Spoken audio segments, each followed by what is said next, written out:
Welcome, everyone, to episode 337 of Just Joshing. I'm your host, Joshua Pentellaresco. I write stuff in podcast 2. Today, Chance Holzwart joins the show. Now, if you listened to this earlier or he's telling you updates, I was originally going to do CanCon interviews, but I had the opportunity, not one, but 2 Kickstarters to show up. And next thing you know, I've got 2 Kickstarter interviews, and they are both recently launched. So why not promote them this week and move the CanCon interviews back next week? Now, the CanCon interviews will be here next week. No ifs, no ands, no buts. But for this week, it's going to be a Kickstarter special. The first one here is a tabletop RPG called Carpine Jungle. Now, what makes this game unique is it is a completely customizable tabletop RPG. Now, tabletop RPGs are some of the most fun you can have with a group. Your friends just get to imagine and build these experiences and form these really cool bonds of friendship. And Chance and I talk about that quite a bit, actually. So, anyway, let's just do the conversation and we'll talk more after. This episode of Just Joshing is sponsored by Indie Imprint. Indie Imprint supports creators by creators. Whether you are writing a book or creating a video game, Indie Imprint works with its clients to produce, edit, and present their projects to the world. For more information, check out their website at www.indieimprint.com. So I've returned the recorder on, and I'm with a man by the name of Chance, who is a game designer. He's got a really cool Kickstarter going on. So Chance, one more question for you. If you've done anything incriminating, make it good, okay, since we're now recording. Anything incriminating? Nothing recent or trackable, so I'm pretty sure I'm okay. You're good. That's awesome. So how you doing today, man? I'm doing okay. Doing all right. Having a pretty good day. Yeah, pretty good day. So what'd you do today?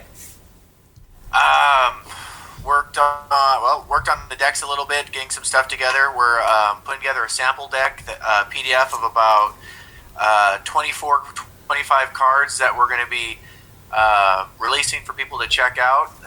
Also, it's going to basically all be able to run a one-shot to kind of give them a good feel for mission decks, which is our current Kickstarter. Spent some time with my family, with my wife and kids, and try to get some stuff done. So really, pretty good day. It's a good day. So you've always designed games? You've always been into games? I've been doing. I got into D&D when I think I was about 12 or 13 years old. My buddy Mike Dumas, who's it's me, Mike Dumas, and Nick Iliopoulos, which are the 3 guys for NorCal Mythos Entertainment. And Mike got me started with these when we were kids, and I think we probably built our first campaign setting. I think we're probably like 16 or 17 years old. Me and Mike built a setting, and we started gaming with Nick. I think I was about 19 years old or so, and it just kind of kept building from there until we finally hit the point a while back where we decided we want to start making our own content and making our own system. And it's kind of how it went. Just kind of started off from playing and then building, and then really going through until we got our own stuff out there in the world. So you just basically, it's basically been like your buddies, you're growing up together, just saying, "Hey, let's just do this for a living." Sort of. I mean, we're trying to get to where we're doing it for a living. We haven't hit the point yet where we can quit our day jobs, but I mean, I'm an English teacher and a computer teacher. Nick has experience teaching English at teaching English at college. Mike he's been in business management and things along those lines. So I mean, we have experience in different fields that kind of lead into this direction. All of us have done writing to some extent, or especially story building. Nick's actually done professional editing. So, I mean, we got a lot of stuff in these fields. I've written 5 books. None of them published, so you can't buy them yet. But I mean, yes. We do this stuff, and we like to create, and we love to build stories and to build worlds. So, I mean, for us, it was always a natural thing where we're always building. And we tinkered around and made game systems before. Just we hit a point a few years back where we really wanted to design something out there that would be awesome, be powerful, and that people like us, people who've been gaming a long time, it would have all the stuff that they wanted. I mean, we really built a game system that we would love, because we got tired of, we'd play Fate, and it's like, oh, this part was really cool, but I didn't care for this one. And then we'd play Alternity, and we played D&D, and like every single version, and we'd play all of these different games, and none of them had all the stuff that we wanted, so we decided to go through and just build it. So that's what we did. Which is always the best. I mean, homebrews are like just from a classical standpoint. homebrews are always kind of the best gaming experiences. It's cool when you use different mechanics from, like, I'm a big fan of Exalted in terms of like their mechanics are really, really wild. But there are some things about that game that just don't, click. Not like I feel they should anyway. But so you can take a little part there, maybe a little part from D&D, like you said, and maybe something like Shadowrun, and just come up with something really, really neat. And then if you can formalize it, you have a game. Pretty much. I mean, I don't know. We went through and we probably started building. And last year, by the way, if you don't know, NorCal Mythos, we released Carbine Jungle, which is our game. We built our own game engine. We call it the Triforge engine, and the Triforge engine is basically has 3 built-in rule sets for beginners, from beginners to advanced players to get them started in it.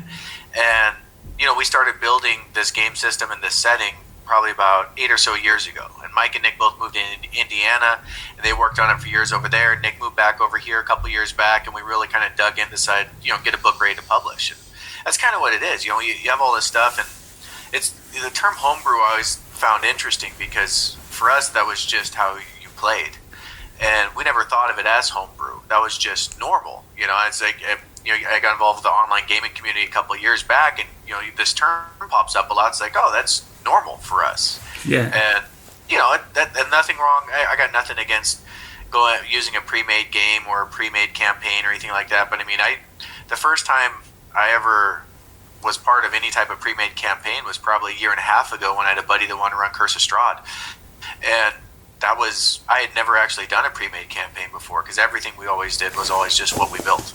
So it was kind of how we learned to play. So that was kind of our normal. So how was that for you then? Because I mean, was it stifling? Was it refreshing? No, it was fun. It was interesting, and the guy that was running it is one of our buddies, and we all learned. Our whole crew, we caught everyone in our crew knows how to DM. So that was just something that we always pushed and we encouraged everyone to do. So just about everyone with us can DM, and for him, it was just something he wanted to try and do, and it was all right. And part of it too is he learned to DM very flexibly because that's what we all did, because we're very much like a structured sandbox, but very much sandbox. And he just kind of, I saw a little bit of that and just kind of was going through. And I think for him it was nice just because the prep work wasn't there and that was all there. And I was out as a player, so it was fine. It was good. I was able to go through, and to be honest, we actually didn't finish it. That wasn't due to lack of time, or I mean, it wasn't due to lack of interest. It was just due to lack of time. And really, we started playing more Carbine Jungle. So it's kind of a weird thing. Well, we rotate. That's the other thing too. We everyone can DM.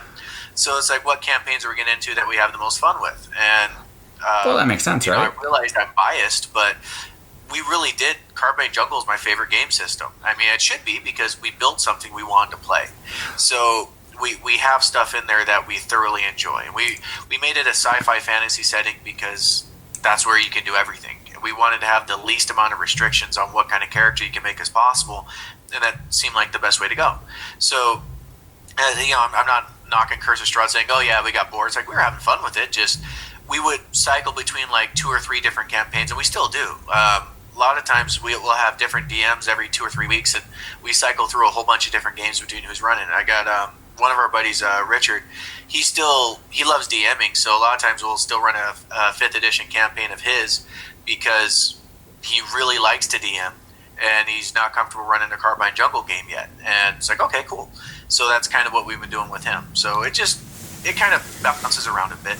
Well, it's good to have a little variety in what you're doing, but it's also refreshing to hear that you like your system, because that would be weird. It's like, yeah, we never play our system. I mean, really? Right? But I mean, and that's the thing. I'm not picking on 5th edition. Oh God, no. I mean, 5th edition is 5th edition's a very good system. My big problem with 5th edition is they really stripped the thing down and they made it simple. And they went for simple and campaign continuity. And that's really, when you look at it, almost every decision they made was based around those 2 things, which isn't bad. I mean, it got a lot of people involved in gaming. It's a really good way to get in there. It's streamlined in a lot of ways. And there's a lot of benefits to that. Just, it's also one of those things where I'm sitting there looking at it, it's like, man, there's a lot of stuff I'd really like to have in this game that's not here. And that was more of kind of like my issue with it. And it's any table you're at, man, if whatever game system your table wants to play. But I honestly think if you've been gaming for a while, if you try out Carbine Jungle, you're probably going to realize, like, wow, this is pretty awesome. So, you're definitely proud of your work, and you should be. No, I get what you're saying. Like, the big advantage of, like, a beginning system, like a simplistic system, it's great for beginners. It's good to have, from a business standpoint, a way to bring people into your game. Totally understand why they did it. Flip side, if you're an advanced gamer, though, you want to challenge yourself a little bit more, and that's the problem with simple systems.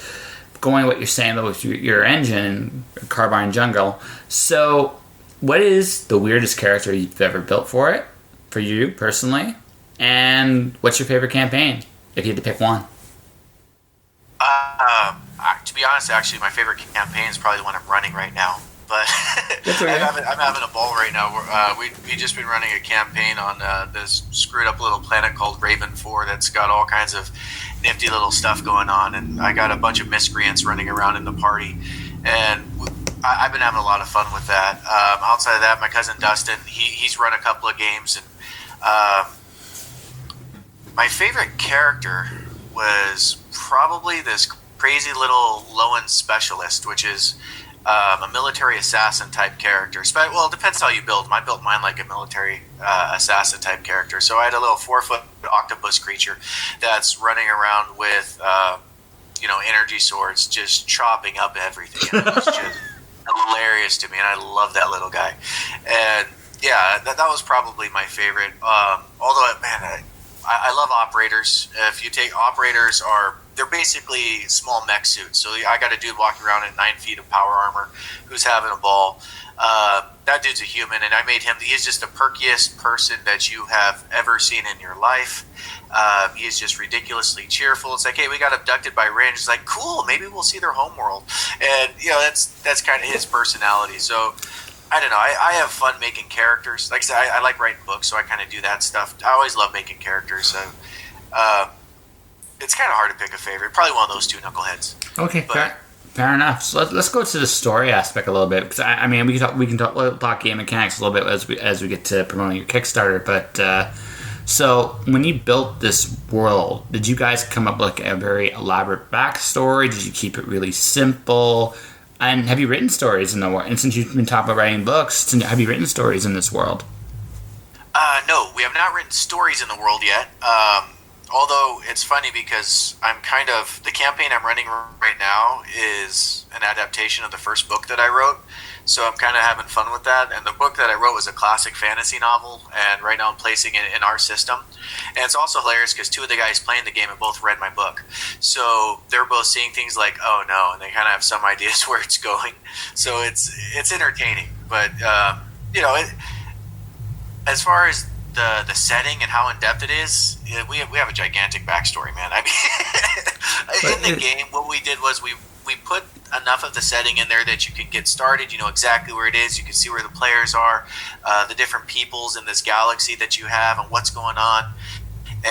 But we also didn't try and make it overwhelming in the first book. We wanted to give you guys a setting that you could dive into and that you could play and have a lot of fun with, without feeling like you had to read 50 pages of backstory. And basically what we're going to be doing is through different expansions we're going to be releasing, we're going to be putting out tons and tons of the story. We're also got a world anvil setting up, which is really going to be more of a galaxy anvil for us because it's going to have a galaxy in there.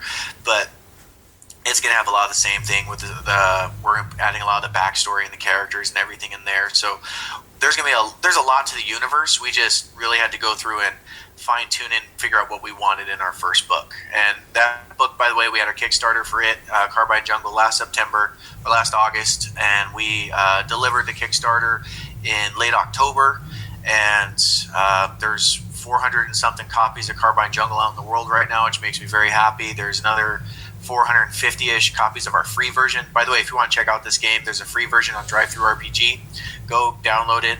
If you want to drop us a couple bucks, cool. If not, no big deal. But take a look at it because we think you're going to like it. And our free version is pretty robust. It's like 160 pages. and it has the full rule sets and everything else. And there's enough stuff for about 10 sessions worth of gameplay for advancing your characters and things like that. So yeah, I mean, one of the things, and most of our setting is Nick. We all kind of have our fingerprints on it, but Nick really went into the story on this, and a lot of that's his. And Mike worked on it a bit, and I worked on it a bit. But Nick, if we're going to credit someone with the setting, it's definitely Nick's, and there's a ton of good stuff in it. And there's layers to everything. You know, like right now what we put in there is, like I said, enough to get going, but there's a ton of stuff that's going to be added in. And really, we also want to design it where people could build their own. Like that's how we learn to play. That's how we learn to game. And we really want to make it to where you could design any world that you want in this setting without a problem. You know, we just entered a Sound Ninja's a buddy that I did an interview with him a couple weeks ago, and I talk with him all the time on Twitter. And he's doing a anime game design competition, and we entered that. And we're basically going to go through and build like an anime themed planet of some sort once we get all the guidelines. Once we get our requirements from him. I've been pestering that dude for 2 weeks to tell me the last couple of details so I can know what we have to build. But we're going to build an anime setting in there because it'll be fun. And we really want to make it to where people can build whatever setting they want in this game. Okay, so I got to ask this then. Do any of you guys have improv training? Only D&D. Well, that's our improv. No, but that's not like I don't underestimate. Like I've interviewed voice actors and a few other people, and one of the things about games like this, the cool thing about the games, is the interactions you have between each other. Because that's where the moments and the stories. That's where the gaming, like tabletop gaming, in my opinion, is about making connections with your friends. That's what it's about, right? And exactly. And so you create situations where you guys, I mean, you're kind of living out, and I don't mean this like in any negative connotation. You're playing out a fantasy to some degree, that's fine. I mean, we all have to escape the world in our own ways. But what makes it really fun is you can work together, you can fight each other, you can create settings where it brings out some very interesting reactions from your friends, and those are the things you remember. I'll give you an example for me. I DM'd my very first game of Shadowrun. It was my very first game of DMing it. And, well, not my first, but my first one in a long time. And my buddy had built this, like, mech'd up character. And he critical failed so bad, right, that even Edge couldn't save him. It was just like, I can kill you right now. We just started playing. Like, it was right at the beginning. So I'm on DM's like, I can kill you and I can get away with it. But then what do you do for the next 2-3 hours? Okay, so I'd let him live, but he became he blundered so badly, he became a YouTube sensation. That's awesome. Yeah, I mean, like stuff like that, and that played out into like campaigns going forward as well, because it's like those things you can't plan for that stuff, but that's where the really good. That's the best part about gaming like that is you get to have these little in-jokes with your friends. You get to have these moments, and because you're spending time together, and that's the cool thing, right? Oh yeah, no, I mean I got a buddy who he knocked out a T-Rex. He's making a specialist too, and he's going with straight unarmed combat, and he actually knocked a T-Rex out cold with a punch, and it was one of those things like wow, and. He's been his character especially has been talking about this for like 3 weeks now. So, and that's basically all it is. It's like, oh yeah, no, I did this. So it's like life is awesome, and it's stuff like that those random things that pop up, which is for good or bad. The natural ones are just as awesome as the natural 20s. You just gotta build the game like that, and keep the campaign going and all that stuff, and it gets awesome. It's fun. Yeah, that really is. I mean, Yeah, I say this, and there's nothing derogatory about it. We're adults playing make-believe. Yeah. And that's really what it is. We're playing make-believe with rules where we could have a whole lot of fun, and I hold that in the highest possible regard. It's a very pure thing to go out and just have fun with a group of people and enjoy something that you're doing, that you're building together, and sharing that experience. And it's awesome. And that's why we got into gaming, is those connections that you build and how you could bring people together, and it is a great time. And that's the whole goal. The goal is to get a group of people together to have a good time, and really hopefully you got a rule set that makes that easier to happen than harder. And that's really all that tabletop game is. Yeah, it's the engine to do that. That's why I kind of asked if you guys had any improv training, because it would. I feel like with like there's mechanics of games, and then there's like the focus on the experience of what the game feels like, and that's a very important thing, because the other part about tabletop gaming that isn't talked about as much, you're still doing storytelling. It's still storytelling at a very basic level. It's a lot more interactive storytelling, but it's storytelling. So how much effort did you guys go with creating the experience of the game? Like, it was like, because you can make the game go a variety of different ways, but something that feels like only your game can do this kind of deal. You know what I mean? How does it stand out? Carbine Jungle, we really tried to go through and we try to build it where you really are making whatever you want. And I guess that's probably one of the biggest things. I mean, our advancement system is completely wide open. We don't have levels. You choose every time you advance your character, you pick exactly what you want. And we used a tier system to basically keep some rails on it, because when we had no guidelines at all, it got broken real fast. Yeah, we would break real quick. We basically put as little structure as possible on what you do to make your character, to make it to where the game keeps running. And we really wanted to leave it wide open. We really tried to put options in there for just about everything. And we did a good job of it. And you take a look at our advancement system, you take a look at our combat systems. I mean, we also went through and we put guidelines in there. We put in extra rule sets for running Cosmic Horror, running Cyberpunk Noir, or running Space Warfare. I mean, all these different types of games you want to play it. And and if you're going through and you don't like a certain system, trash it, throw it out. You're not going to hurt our feelings. The game's supposed to be however your table wants to play it, and we really just tried to make it to where everything you wanted was there. That's part of the part we did with the mission decks, which is what we're putting on our Kickstarter right now. We really wanted to go through and just make something where it's like, if this is how you want to play right now, go for it. Because for us at least, I know with we built the mission decks, and part of the thing we did with that first started off with Carbine Jungle, because we added a section in there for no GM games. If you have a session where everyone wants to play, but you don't have a GM, what can you do? So we put in rules there so you can run a whole game and run a session, have an awesome one-shot without anyone running the game. And from that, we're sitting there looking at this with the mission decks. It's like, no, we can build decks for this, which will actually make it even a better experience. So we started taking a look at building the decks for it. And when we're building the decks for Carbine Jungle, we also realized, this would work for D&D 5th edition too. And, part of that is it is a good game that we still enjoy playing, and part of it's also there's like 10 million other people who play that one. So let's give them something that they might want to play. So we came up with a system where you got encounter cards, map cards, monster cards, NPCs, loot, and you're really able to go through just like you would in a D&D game, where you're actually able to, and just like a D&D game, if you want random mayhem, you could do random mayhem.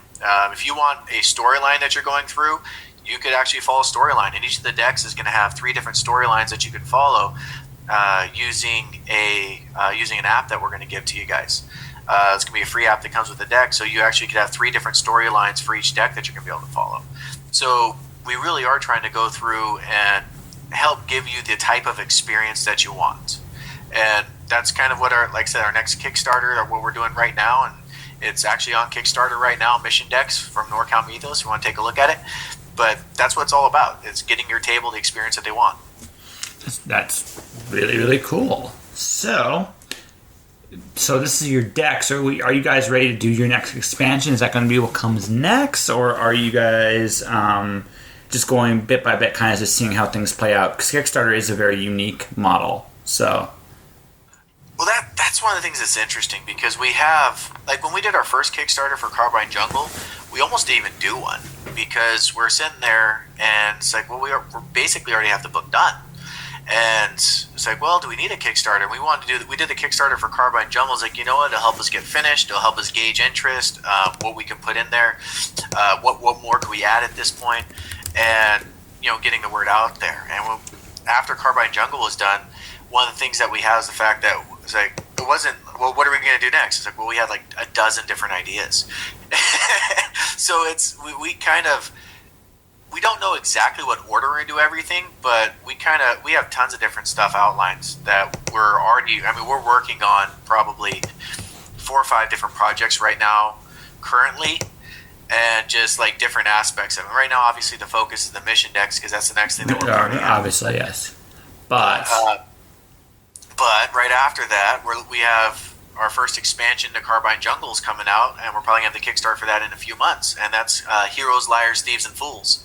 And Heroes, Liars, Thieves, and Fools, the original idea for it was just going to be a quick little add-on to Carbine Jungle, where we're going to have some NPCs, we're going to have a whole lot of loot, we're going to have some different locations where your games can take place, some maps are going to be loaded up in there, and it was just going to be a simple little addition that you could put to it that wasn't going to be all that big. It was going to have some cool stuff to kind of get the game going a little bit more, probably have maybe another species and one more archetype.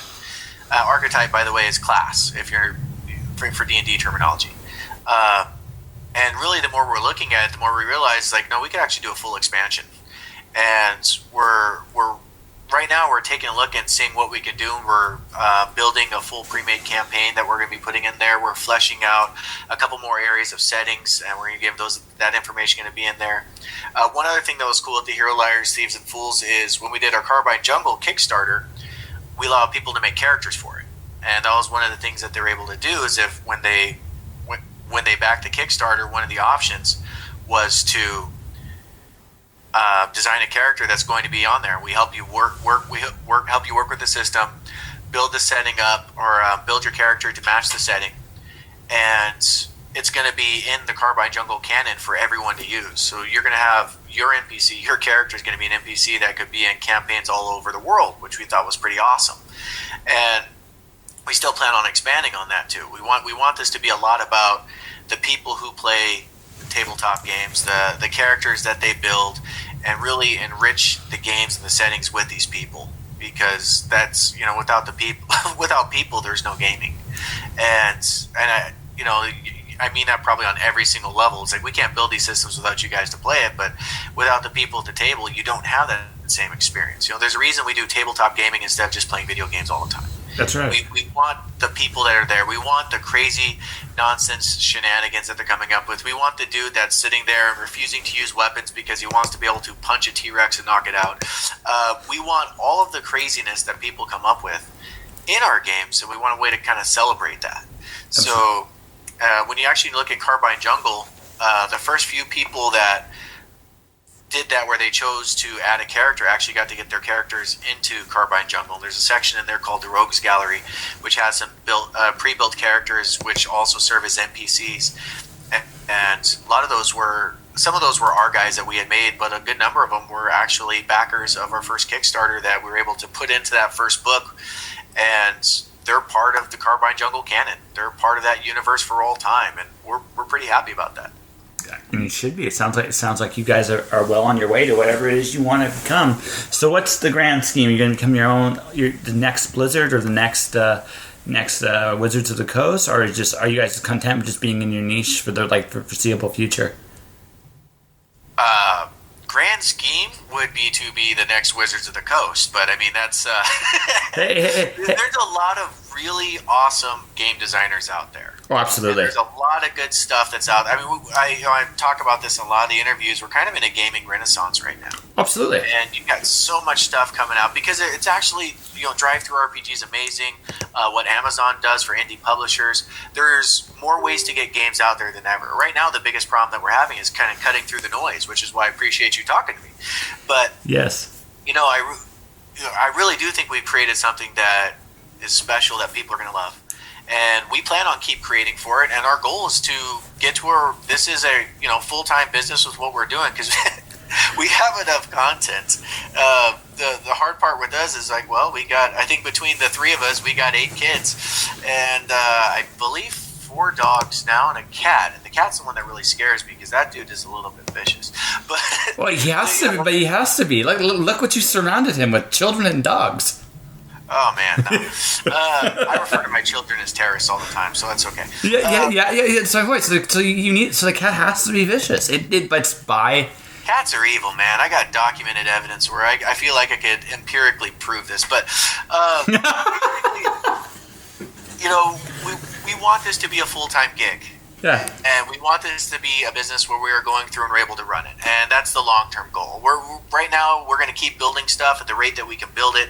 And we turn out a pretty good clip. I mean, what we've done before and what we're still doing and how fast we're putting the decks together and everything, we work at a pretty good clip and we get a lot of hours in at this. It'd be awesome to see what we could do if this became our full-time gigs. And that's really the goal. Get to the point where we run this. If we hit the point where we are the next Blizzard, that'd be awesome. If we hit the point where we're just actually got a full-on business where we are game designing and writing full-time, that's perfect. So that's what we want. We want to get to where we're just making a bunch of awesome stuff for you guys. Creative life. Right? It would be very fun. Yes, it would be. Well, I wish you the best of luck with that, Mr. Chance. So, thank you, sir. Yes, I'm doing my own creative world domination plan. So this isn't about me today; it's about you. So, no, I'm curious. Sure. For world domination, what are you going with? Well, okay, so I'm released my first novel, my fourth book, The Cloud Diver.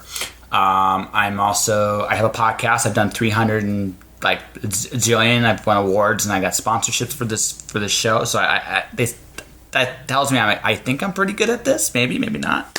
So it tells you you're doing something right. Yeah, I'm doing something right? So there's that. So I have an Alice in Wonderland series, but an epic poem, but it's also going to be a board game. Then I got, my next novel series. Novel series I'm pitching to a Big Five that I kind of want to do. I'm doing magazine pitches. I'm trying to get into the film industry. I'm just going to start as crew. Trying to get my podcast on the radio. I got some ambitions, let's just say, and I don't just want to be a writer. It looks like the path I'm going down is going to be media mogul, and I'm going to just try to just take over the world that way. And keep conquering, man. Yeah, that's what I'm doing. That's what I'm going to be doing because it's just life's too short, man. Life is just very, very, very short. You can spend your life doing what you need to do just to survive, or you can actually just try to chase your happiness, whatever that is. And obviously, you need to balance that a little bit. But at the end of the day, man, you're not going to remember what you did to survive. You're going to remember what you did that made your life worthwhile, which, in your case, it's the game. You're making games with your best friends. That's awesome. That's really, really. I personally feel pretty blessed. I mean, I'm a teacher. I teach a bunch of crazy 8th graders, and I teach them how to write. I teach them how to write creatively, how to write argumentatively, how to read and analyze text. I get to teach Steelheart Firefight Calamity every single year by Brandon Sanderson. I am a little jealous. That's a great series. Man, yeah. So I actually I bought a class set of Steelheart just because I thought it was good enough. I can get enough interest out of my kids from it. And then the kids helped me get together, and they wanted to fundraise, and they pitched in half the money to buy Firefight and then Calamity. Well, which Brandon Sanderson. If you ever hear this, Brandon Sanderson's actually on my list of people to interview. I'm trying to get him this year. It's kind of on my little goal list. I've interviewed some New York Times bestsellers like Fonda Lee and a few other authors like that. But he would be a really, he would be I want to play Magic with Brandon Sanderson on my podcast. That's actually a goal. Brandon Sanderson and Jim Butcher are two people that if I could ever figure out a way to get their attention, I would be thrilled with life. If I ever got a chance where I could write a tabletop role-playing game for the Dresden Files, and this is not a knock against the Evil Hat Productions when they made the Fate Dresden Files, that was the most entertaining rule book I've ever read in my life. It was hilarious. I would love nothing more than to make that game. That would make me so happy. But it's you could have the world. I enjoy my job. I have a job that I enjoy, so I cannot complain at all about that whatsoever. Even if I got to where I was doing game design full time, I'd probably still be volunteering at my school. The other thing I do is I teach coding, and I teach kids to make video games and websites and all that stuff. So and you know what? Teaching is a very fulfilling life, and honestly, to be very, very honest, looking at it, it's undervalued. If you really, really sit there and think about it, not so much the subject matter you teach. That's important. But I think the thing is, teachers give students permission to go for things in life. If they're really, really good at it, teachers are like, hey, you can do this. Let me show you a glimpse as to how you do it. And then as a teacher, you get to watch your kids, or at least, the kids you're teaching, learn how to fly on their own. And there's nothing like that. No, it's a very, as you said, very fulfilling, and that's one of the things too. It's like teachers are underappreciated. It's like I also feel appreciated. In general, that's for parents and community. It's not a bad way to go. No, God, no. I'm definitely not going to get rich. But I'm also not starving, and I am able to go through and work on things like this. I have enough that my kids are okay, and we're able to go through, and so I'm able to spend time with my kids. I'm able to work on games. I'm okay. Life is good. Oh yeah. I just, if I could get to the point where I'm able to just go through and create and build, and that's my full-time gig, life's even better. And that's what I'm shooting. I think a lot of people are shooting for that. I think the reason why everybody has a chance today is simply this: there are 7 billion people on the planet, and we all have phones, we all have access, and we all demand content. The content demand is infinite. We couldn't fill that well if we tried. So there's always going to be room for something new and exciting and different. In one sense, we are actually in a renaissance, period. Because the possibilities, not just in art, but in life right now, they're potentially endless. We can communicate. That's an interesting way of thinking about it. I didn't really think about that, but yeah, you're right. The fact that everyone, you got the whole idea of everyone being wired in at all times and the access to knowledge and everything else, but it also means there's a demand for knowledge and demand for entertainment. That's very true. And let's go one step further. Just something for you to think about since you are teaching, right? You also have the simple fact is that the most powerful thing is, where are you right now? Like like in the United States, I'm assuming, right? California, as NorCal mythos suggests. We're actually we're more of Central California. We're in Salinas. Okay. Right about in the middle. I'm in Vancouver, British Columbia. Okay? 10 years ago, we would not be having this conversation. Very true. Right. Oh, no, 10 years ago, we probably could have went through Skype. We could, but yeah. Skype, or I was using Ventrio to do nonsense conversations like this, too. So it would have been there, but I get what you're saying. Everything is better. Everything is more connected. The ways to get information out is so much better than it was before. It's a very, very interesting time to be in. So that means, okay, like, theoretically speaking, you and I and everybody else listening to this can change the world simply by talking to each other. The power today is there is a window where we can open ourselves and say hello. But by the way, this is me encouraging you to go just ask Jim Butcher what it would take to design a game. Because you should go see if you can find a way to contact them and say, hey Jim, I'm a big fan. I do games. I love your series. Can I do something with it? And see what happens. But we're in that world now where that's actually a very strong possibility. And because of that, not just art, but life itself, we can go to each other to find answers to problems that we couldn't normally solve before. Because we're just talking like this, and we can share ideas and thoughts and philosophies. The world is open. And that means that anything, honestly, is possible if you can imagine it. Very true. Yeah. I'm a romantic, what can I say? It's the best way to be. Yes. It really, really is. So I'm going to ask, I have a question for you personally, and then I think we can call this a wonderful interview if you agree. And that's this. You are creating all kinds of cool stuff with games, and you are teaching, and I do sense fulfillment, but I also sense with you writing of books. Because you do write. So have you published anything? Do you have plans in that direction? Oh, my first novel I tried to get published, and while I was trying to get it published, I wrote a second novel in the series, and then I didn't get it published. And then a few years later, I did the same thing where I wrote a first book, tried to get published. When I didn't, I wrote a second book in the series, and then I've written a fifth book and got that completed, and I got about halfway done with 2 others.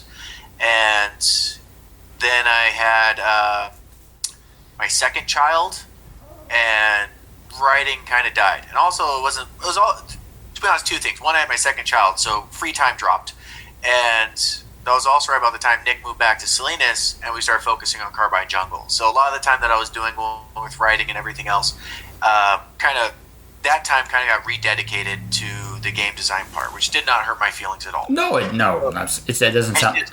And it's still creative outlets and everything else, which is fun. And it's still building stories and worlds.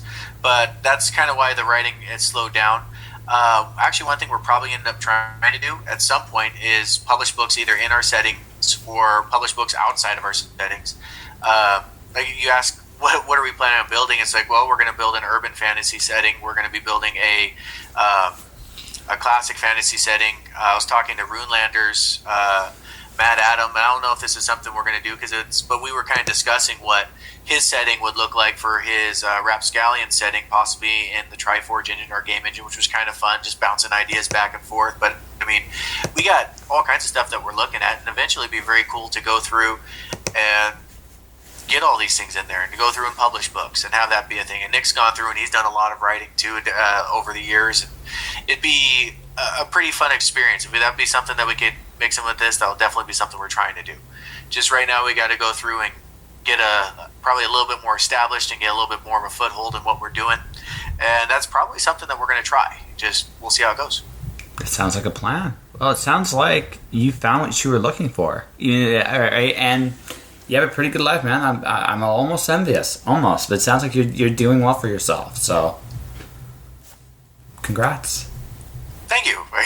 Yeah, that wasn't really that I was going for in this interview, but I do appreciate it. Yeah. Well, hey, listen. You take the compliments when you can. Right? There we go. Yeah. So I think we have an interview here. What do you think? I'm feeling pretty good. Okay, so why don't we do this as a wrap up? Tell people where your Kickstarter is. Tell people about your game, and how can people find you? All right. My Kickstarter is Mission Decks, and you go to Kickstarter, look for Mission Decks, or look for NorCal Mythos Entertainment. You'll be able to find it.